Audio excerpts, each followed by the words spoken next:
সদ্য অধিক জাতীয় সমাজ পরিচালক যারা তিনি প্রধান উপদেষ্টা অ্যাপেক্সিয়ার মোহাম্মদুল্লাহ রহমান ভাই উপস্থিত আছেন। আমাদের অ্যাপেক্স নামক নীলাচলের গর্ব, অঙ্গনের গর্ব আইপিপি এবং সিনিয়র ভাইস প্রেসিডেন্ট নীলাচল ক্লাবের নীলানন্দা উপস্থিত আছেন। নীলাচল ক্লাবের সেক্রেটারি ডাক্তার বামন উপস্থিত আছেন।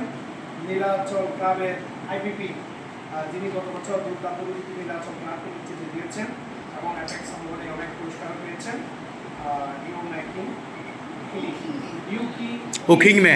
উখিং মে হিলি আমাদের মধ্যে উপস্থিত আছেন আমাদের জিডিজি আমার পাশা ভাই বিশেষ অতিথি হিসেবে, আমাদের বিশেষ অতিথি হিসেবে উপস্থিত আছেন আমাদের অত্র মাদ্রাসার সম্মানিত পরিচালক শিক্ষক, উপস্থিত ছাত্রছাত্রীবৃন্দ, আসসালামু আলাইকুম। অ্যাপেক্স বাংলাদেশ জেলা টিমের পক্ষ থেকে সবাইকে শুরুতে স্বাগত জানাচ্ছি। মূলত আমরা এই ফলগুলো দিয়ে আপনাদের কাছে আশা মানি এখানে যারা এসেছে এখানে কোনো না কোনোভাবে তারা প্রতিষ্ঠিত, তাদের সাথে আপনাদের সাথে একটা সংযোগ স্থাপন করে। অ্যাপেক্স বাংলাদেশ 150টি ক্লাব পুরো বাংলাদেশে কাজ করছে। এই মধু মাস আমরা জ্যৈষ্ঠ মাসে এই ফল উৎসবটা পুরো বাংলাদেশে ব্যাপী হচ্ছে। কিছুদিন আগে পটিয়া ব্যাপটিস্ট চার্চের মধ্যে অনেক বড় একটা ফল উৎসব হয়েছে।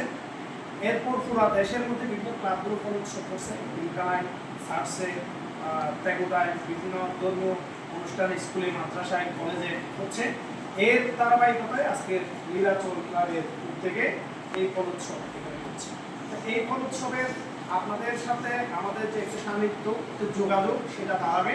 প্লাস এই মধু মাসে ফল উৎসবের মাধ্যমে ডাক্তার বামানের মতো একটা এমবিবিএস ডাক্তার আপনারা পাশে পেয়েছেন, যিনি আপনাদের ফলের উপকারিতা সম্পর্কে বলেছেন যে কাঁঠাল খেলে ভিটামিন বি কমপ্লেক্স এবং আম খেলে কী হয় ভিটামিন যে সি, বিভিন্ন রোগ প্রতিরোধ ক্ষমতা কী কী হয় এবং আনারসের কারণে কিডনি ধ্বংস হয়।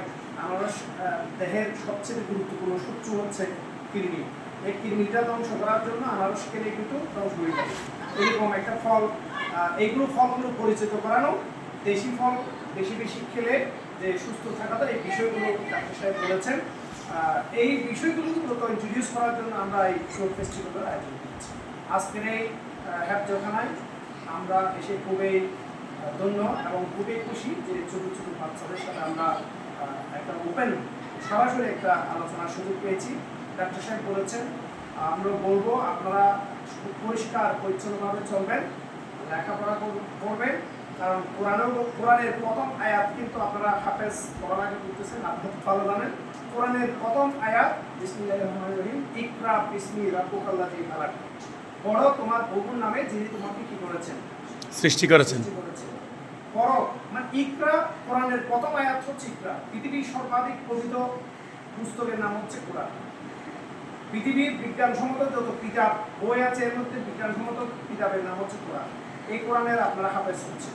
তাহলে প্রথম আয়াতটা কি? ইকরা, পড়ো, যিনি তোমাকে সৃষ্টি করেছেন তার। তাহলে পড়ার গুরুত্ব অনেক বেশি, আপনারা বেশি করে পড়ালেখা করবেন, হাফেজ হবেন, সাথে সাথে অন্যান্য বই পুস্তকও পড়বেন, যাতে আমাদের দেশটা মেধায় ভরপুর থাকে। কারণ মেধাবী সন্তানরা জাতির নেতৃত্ব দিবে, আর এই নেতৃত্ব যত স্মার্ট হবে, যত মেধাবী হবে, তত আমাদের দেশ উন্নত হবে, সমৃদ্ধ। আশা করব আপনারা এখান থেকে উঠে বান্দরবন তথা পুরা বাংলাদেশে একসঙ্গে নেতৃত্ব দিবেন, পরিষ্কার পরিচ্ছন্নভাবে চলবেন এবং দেশীয় ফল খাবেন, আর হুজুরদের যে দিক নির্দেশনা এগুলো শুনবেন, বড়দের সম্মান করবেন, ছোটদেরকে স্নেহ করবেন, সবাই মিলেমিশে থাকবেন, কেউ কারোর সাথে ঝগড়াঝাটি করবেন না, বাবা মাকে শ্রদ্ধা করবেন, বাবা কথা শুনবেন, ভাই বোন যারা আছে তাদের সাথে মিলেমিশে থাকবেন। এই বলে সর্বশেষ কথা হলো আপনারা বেশি করে পড়ালেখা করবেন, কারণ শিক্ষাই পুরা পৃথিবী পরিবর্তনের জন্য একমাত্র মূল নেয়া। এই শিক্ষা ছাড়া কোনো কিছুই সম্ভব না। বক্তব্য শেষে বন্ধ করে দিবেন। আরেকবার ধন্যবাদ জানাচ্ছি আরেকজন শুরু করলে আবার চালু করবেন। লীলাতে যারা অক্লান্ত পরিশ্রম করে গতকাল থেকে ডাক্তার বামন, লীলানন্দা, এবং আরমান ভাই সহ আমরা যারা সহযোগিতা করছেন এই প্রোগ্রাম বাস্তবায়নের জন্য সবাইকে ধন্যবাদ